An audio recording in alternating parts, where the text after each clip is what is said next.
Hello friends, welcome to the Lotus Point. आज की इस वीडियो में हम बात करेंगे कि अगर आपने इनकम टैक्स के रिटर्न में कोई गलती की है फाइल करने में, या फिर आपने गलत इनकम डिक्लेयर कर दी है, या फिर मेरी तो कुछ इनकम भी नहीं थी फिर भी मैंने अपनी रिटर्न फाइल कर दी है, तो ऐसे केस में आप अपनी रिटर्न को कैंसिल कर सकते हैं। उसका क्या प्रोसेस होगा उसको हम आज की इस वीडियो में समझने वाले हैं। और अगर आप अपना रिटर्न कैंसिल नहीं करना चाहते हैं तो उसकी जगह आप रिवाइज रिटर्न भी फाइल कर सकते हैं।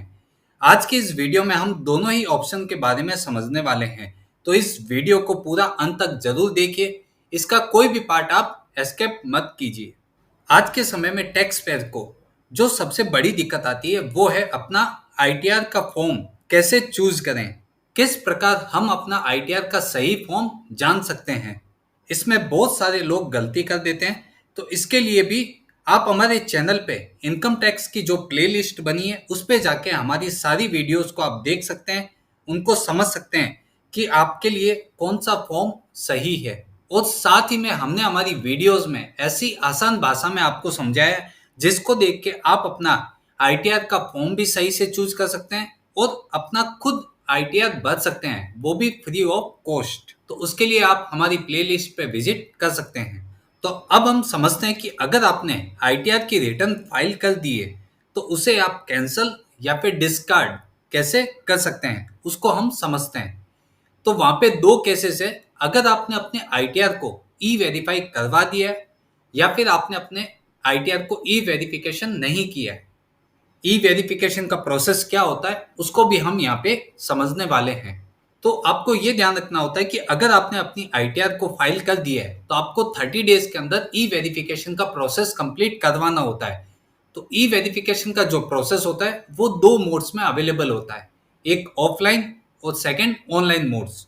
ऑफलाइन मोड क्या होता है जिसमें आप अपने इनकम टैक्स के एक्नॉलेजमेंट को अपना साइन करके income tax department by post आप भेज देते हैं, जहाँ पे आपकी एक्नॉलेजमेंट उनको रिसीव होती है, उनको वो वेरीफाई करते हैं और आपके रिटर्न को वेरिफिकेशन के लिए डाल देते हैं। दूसरा ऑप्शन होता है ऑनलाइन, जिसमें आप अपने आईटीआर को फाइल करने के बाद चाहे आप आधार ओटीपी से या फिर नेट बैंकिंग पे लॉगिन करके दोनों ही मोड से आप अपने रिटर्न को ई वेरीफाई करवा सकते हैं। तो ई वेरिफिकेशन आपने समझ लिया, आपने ऑनलाइन या फिर ऑफलाइन 30 डेज के अंदर आपने ये प्रोसेस कंप्लीट कर दी है तो आपका ई वेरिफिकेशन कंप्लीट माना जाएगा।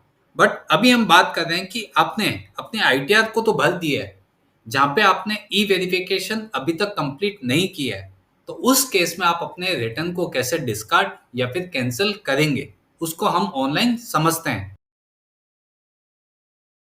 उसके लिए आपको सबसे पहले अपना इनकम टैक्स में लॉगिन कर लेना है। लॉगिन करने के बाद आपको यहाँ पे ऑप्शन दिखेगा ई फाइल, जहाँ पे इनकम टैक्स रिटर्न्स, वहाँ पे एक ऑप्शन आएगा ई वेरीफाई रिटर्न।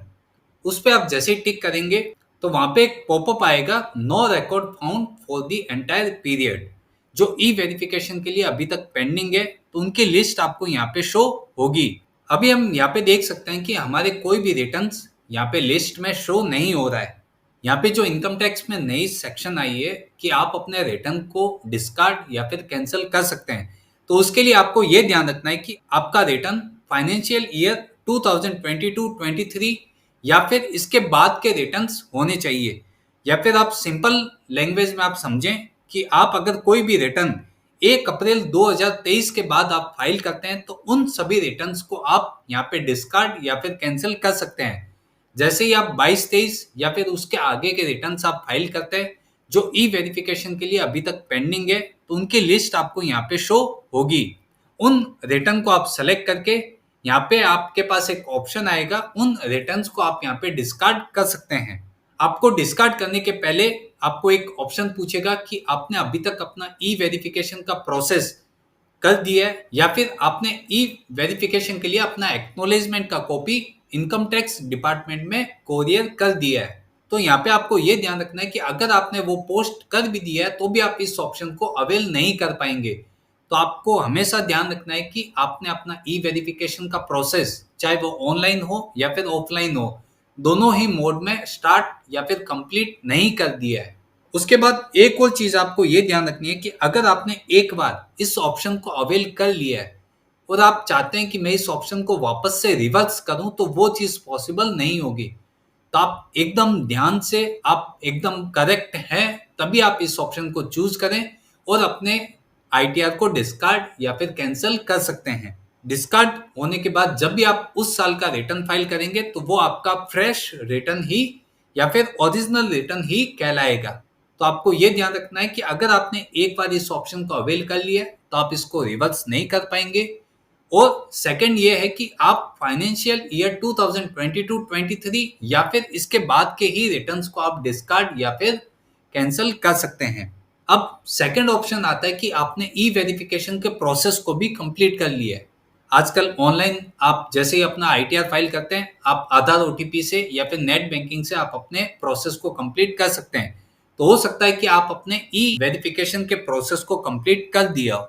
अब इस केस में क्या होगा कि क्या मैं अब अपना रिटर्न जो मैंने फाइल किया है उसमें जो गलतियां हो गई थी उसको मैं कैंसिल कर सकता हूं? तो उस केस में आपका डिस्कार्ड का ऑप्शन हट जाएगा। डिस्कार्ड के ऑप्शन की जगह आप वहां पे अपना रिवाइज रिटर्न फाइल कर सकते हैं। ये सेकंड ऑप्शन है जहां पे अपने ई वेरिफिकेशन के प्रोसेस को कंप्लीट कर लिया है। तो वहां पे एक ही ऑप्शन आपके लिए बचता है जहां पे आप अपने आईटीआर को रिवाइज कर सकते हैं। लेकिन यहाँ पे ये भी चीज ध्यान देने वाली है कि जहां पे आप अपना आईटीआर को रिवाइज करना चाहते हैं तो उसकी भी एक टाइम लिमिट होती है।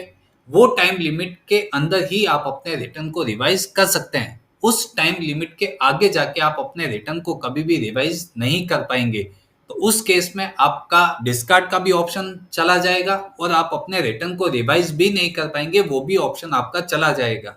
तो ऐसे केस में रिवाइज रिटर्न फाइल करने की जो लास्ट डेट होती है, जो भी आपका फाइनेंशियल ईयर है, जहां पे आपका फाइनेंशियल ईयर एंड होता है, उस एंड से लेके जो भी दिसंबर मंथ आता है उस दिसंबर मंथ तक आप अपनी रिवाइज रिटर्न फाइल कर सकते हैं। तो रिवाइज रिटर्न कैसे फाइल होती है उसके भी हम प्रोसेस को यहाँ पे समझेंगे। तो उसके लिए आपको सबसे पहले ई फाइल टैब के ऊपर टिक करना है। यहाँ पे income tax return file income tax return इसके ऊपर टिक कर देना है। जैसे ही आप यहाँ पे टिक करते हैं तो यहाँ पे आपको सबसे पहले पूछता है कि कौन से असेसमेंट ईयर का आप अपना रिटर्न फाइल कर रहे हैं। सपोज आप यहाँ पे जो भी लास्ट फाइनेंशियल ईयर है उसका ही आप रिटर्न फाइल कर रहे हैं। आप ऑनलाइन पे टिक कर सकते हैं, यहाँ पे आप कंटिन्यू पे टिक कर सकते हैं।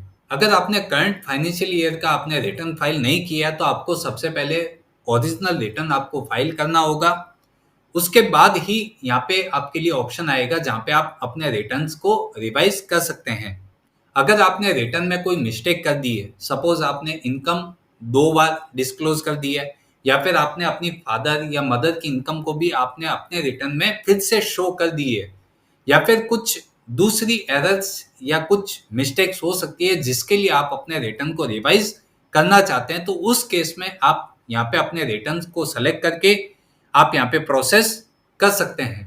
आप यहाँ पे सेक्शन 139 अंडर सेक्शन 5 के अंडर आप अपना रिवाइज रिटर्न को फाइल कर सकते हैं, लेकिन उसके लिए मेक श्योर है कि आपने अपना ओरिजिनल रिटर्न को फाइल कर दिया है।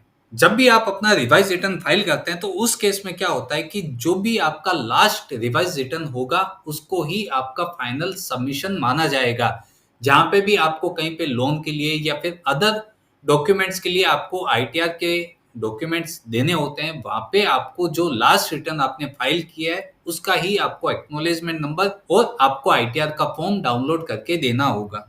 हाँ, अब यहाँ पे एक बात आती है कि अगर आपने अपने रिवाइज रिटर्न फाइल कर दिया है बट उसमें भी आपको पता चला कि ये मेरे से फिर से गलती हो गई है, तो आप कितनी भी बार चाहें आप अपना रिवाइज रिटर्न फाइल कर सकते हैं। बट रिवाइज रिटर्न फाइल करने के केस में डिपार्टमेंट आपके ऊपर नजर रखता है। हो सकता है कि वो आपके केस का स्क्रूटिनाइज करे और स्क्रूटिनी के अंडर वो केस आपका डाल दे। तो आप मेक श्योर रहें, जब तक आपको ना लगे आप अपने रिटर्न को रिवाइज ना करें और बार बार रिवाइज रिटर्न करने से आप बचें। तो फ्रेंड्स, ये वीडियो थी कि अगर आपने अपने रिटर्न्स में कुछ मिस्टेक्स की है, कुछ इनकम नहीं दिखानी थी या फिर कुछ एडिशनल आपने इनकम शो कर दी है या और भी कोई रीजन से आप अगर चाहें तो अपने रिटर्न को कैंसिल कर सकते हैं। बट अगर आपने ई वेरिफिकेशन के प्रोसेस को कंप्लीट कर लिया है तो फिर आपको रिवाइज रिटर्न के ही ऑप्शन में जाना होगा। तो ये एक छोटी सी वीडियो थी जिसमें आप अपनी इनकम टैक्स की गलतियों को रेक्टिफाई कर सकते हैं और अपने रिटर्न को रिवाइज या फिर कैंसिल कर सकते हैं और आप अपना एक फ्रेश आईटीआर फाइल कर सकते हैं। अगर ये वीडियो अच्छी लगी हो तो इसको अधिक से अधिक लोगों तक शेयर करें, जिससे ये जो भी नया अपडेट्स आया है, जो भी आने वाले टाइम में अगर अपने आईटीआर भरें और ऐसी कोई मिस्टेक्स कर देते हैं तो उनको ये वीडियो अवश्य शेयर करें, जिससे वो इनके बेनिफिट समझ सकते हैं और अपने आईटीआर में जो हुई मिस्टेक्स है उनको रेक्टिफाई कर सकते हैं। इसी प्रकार आप हमारे चैनल पे जुड़े रहिए। हम धीरे धीरे ऑडिटिंग कैसे करते हैं, कैसे आप अपना आईटीआर का फॉर्म चूज कर सकते हैं, कैसे आप अपना एक फ्रेश आईटीआर फाइल कर सकते हैं, उनके बारे में भी बहुत सारी वीडियोस लाने वाले हैं। तो आप इस चैनल को सब्सक्राइब कर लें और अधिक से अधिक लोगों को इसे शेयर करने के लिए कहें। Thank you.